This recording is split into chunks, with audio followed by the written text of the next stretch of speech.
हाय दोस्तों, विभिन्न एग्जामों में जो है नदी से संबंधित पूछे गए क्वेश्चन को देखते हैं। देखिए, निम्नलिखित में से कौन सी नदी कृष्णा नदी की सहायक नहीं है? तो वो है अमरावती।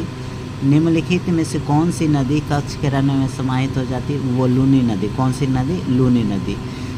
गंगा की सहायक नदियाँ जो नीचे वर्णित है, कौन उत्तर की ओर प्रवाहित होता है? तो ये है सोन नदी।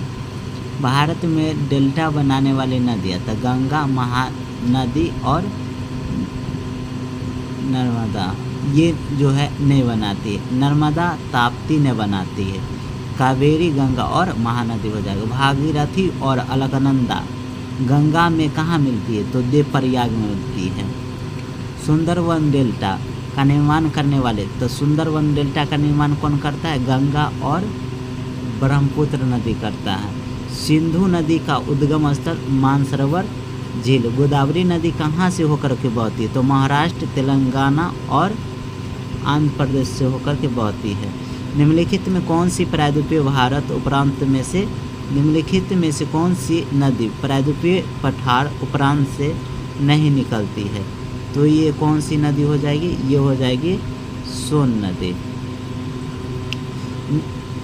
इन पश्चिम वाहिनी नदियों में कौन दो पर्वत श्रेणियों के बीच से गुजरती? तो ये है नर्मदा नदी। भारत में कौन सी ऊंची